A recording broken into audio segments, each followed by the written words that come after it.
Welcome back to Breakfast with Bob. We are at the 2xU New York City Triathlon, part of the Lifetime Fitness Series, and actually the site of the National Championship in 2018. With us, Earl Walton from Tailwind Endurance. How you doing, Earl? I'm doing great. How are you doing, Bob? I am spectacular. Meanwhile, I got to spend last night at your amazing facility. Yes, it was fantastic. Great event. It was really fun. Yeah. Really great group of people. You have a really nice group of people. We're New York in general is just an incredible community of athletes, and we've been really fortunate. I've been doing this for almost 15 years now, and I always say it's just a great group of people. They're all nice. Different goals, nice folks, just willing to give and of their time and energy to the sport or to, the charities that are involved with the sport. It's really amazing. Well, I know you guys have a big cross-section that comes out for our Challenge Athletes Foundation for our Heroes Heart and Hope Gala. Yep, we definitely do. Always, every year. Yeah. Yep. So what got you into the sport? So I came out of school a swimmer. I was a swimmer in college. Where? And at Duquesne University. I just interviewed a gal who swam at Duquesne. Really? Yeah, Laura Matthews swam a year at Duquesne, and then she went to Rice. Oh, wow. Yeah. I have a feeling I might be well over her age. She's 23, so yeah. I would have been close. Close, yeah. But I swam in college and came out of school. Up here? Grew up in Pennsylvania. Okay. And moved to New York, worked in advertising. But when you work in advertising in New York City, it doesn't pay enough for you to have a gym membership.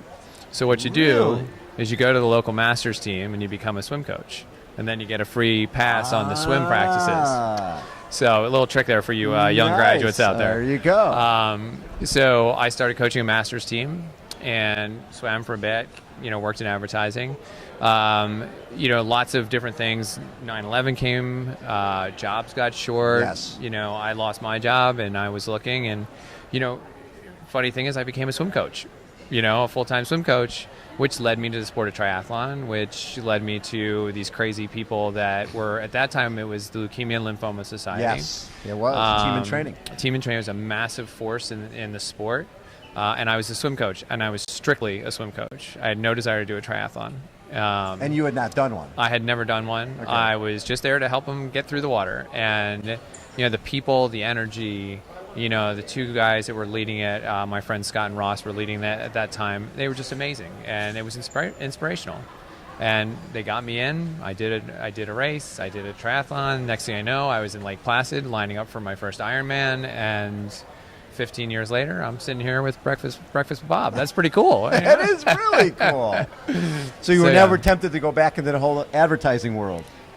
No, not at all. Yeah. Listen, you've been to my office. I've been to your office. It's pretty sweet. It's a little different than the cubicle world that I came from. So when did you open up Tailwind? Tailwind's we're about 5 years now. Okay. So for a long time you're working independently and independently as a coach and work with some teams here in the city. I work with Tri-Life for a long time, which is a great Ironman team here in the city. Right.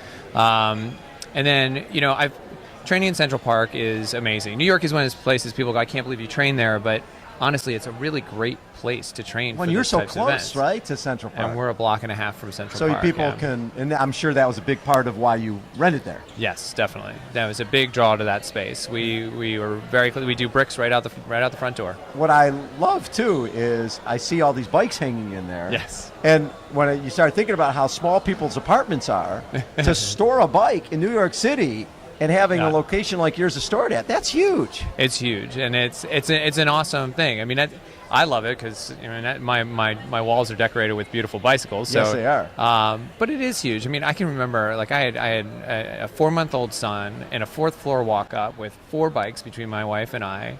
And every time you walked in, you had a stroll. I mean, it was like a wrestling match to get inside and out the doors because we just didn't know what to do with the bikes. I mean, that was always my experience. So when we started the business, we said, look, the most important thing is to have storage because, 1, people need it. Right. And 2, if it's snowing outside and I want to go for a ride. Indoors. I got to ride indoors, right? But if I got to ride my bike to get to the studio, I'm certainly not going to go. So you can wake up 5:30 in the morning, you roll in, your bike's there, you put it on the trainer, you're good to go. It's awesome. So, and you have CompuTrainers. We use CompuTrainers. And you're 16 bikes 16, you can do? Yep. You can deal 16 bikes on CompuTrainers, and you're doing how many classes a day? we do 5 classes a day, and then we have open hours where people can come in and ride, solo classes or do other things. Coaches can come in and take a client through a power test, things like that. So a lot of back in the day, we had sort of big triathlon clubs, and then what happened is the local bike shop would start their own club, and you sort of be splinter. You have little groups. You've been Switzerland, yes, right? Yes. You work with you want all the clubs to come in and work out there. We do. It's important because it's, we want to be inclusive. Right. This is a sport of inclusion. Like, if nobody had reached out to me and said, hey, and I joke about people forcing me to do a triathlon, but if nobody said, hey, you should try this, or hey, we're going to go and do this event, or we're going to do this ride. Like, if nobody had said that to me, then I would miss out. I wouldn't have done it. I wouldn't be doing what I do.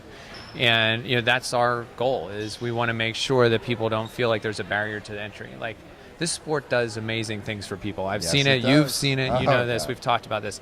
Like, the impact that it has, it changes lives. And, to remove some of those barriers to entry and that cliquishness or that, this team's better than that team type thing, and just say, hey, look, we're all here doing the same thing. You could be a professional triathlete sitting next to a newcomer, and I guarantee you at the end of the ride, the newcomer has learned from the pro, and the pro has probably learned something from the newcomer. So when you look back at, you've been coaching forever now, mm-hmm. and especially in the world of triathlon, is there one or two athletes who first came in and you're like, oh my God, they want to do what? And then they get there, right? Through your guidance and other support, they get there. One or two of those stories of somebody who you thought, this is. I remember I brought a buddy to this swim coach, Ron Marsikic, we know him as Sicky at UCSD, and he just turned to me and goes, thanks a lot. Because he had short arms, short legs, legs were heavy, they sank, and he was like, oh my God. And he did the Ironman. Yeah. I mean, I wish there was only like one or two of those stories. There's so many. That's cool. It's everybody comes in with something different. I said this morning I had 5 swim lessons this morning that I did. You did 5 swim lessons? I had 5 swim lessons before coming here to help people change. You're here tires. Teaching flats and all that stuff. Yeah, it's a busy day. But the people that I coached this morning sat there and they said, 2 of those people said, I couldn't swim. And the one woman I worked with, Jackie, she came to me. We met 5-6 years ago. Couldn't swim. Couldn't ride a bike. Couldn't just brand spanking new. And you're like, oh my goodness, this is like, and you want to do exactly. You want to do what? This woman's done 2 Ironmans. She's gone and ridden the Pyrenees. She's and she had a swim lesson this morning, Bob. That I was like, oh my goodness, like you finally got. I mean, now it's all of a sudden it clicks. It clicked, and it was just such a cool thing to see that.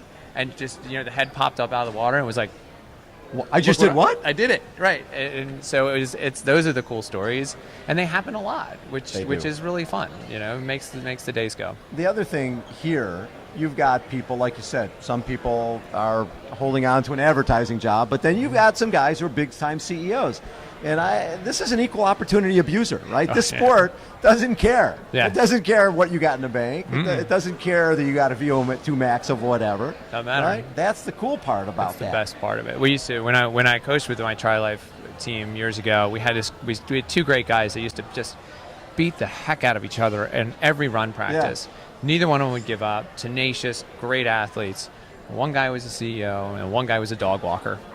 And a dog walker. A dog walker. A dog walker and a CEO. And they pushed each other every night, and it was just that level playing field of nobody cares. And nobody has an advantage. And nobody's got an What advantage. you do outside doesn't bring you anything. Nothing. Right. Nothing. You might be able to buy a better bike, maybe. Better wheels, better wetsuit. Yeah. But when it comes down to the run, I don't care what better you own, it ain't making you better. Nope, exactly. So... Hey, Earl, thank you so much again for the hospitality last night. My pleasure. For everything you're doing at Tailwind to grow the sport. Thank you. Thanks for having me, people Bob. like you with that passion. That's what people come there for, right? I hope so. Yeah. They can go online and find coaching, but to find real coaching, people who care, they need to come to Tailwind. We have a great group of coaches with a ton of passion that is equal to mine or more. So that's what we love about it. So. Thank you, Earl, Bob. have yourself a great weekend. Thank you, you too. All right, again, Breakfast with Bob, 2 times you, New York City Triathlon. Hold on, everyone. We will be right back.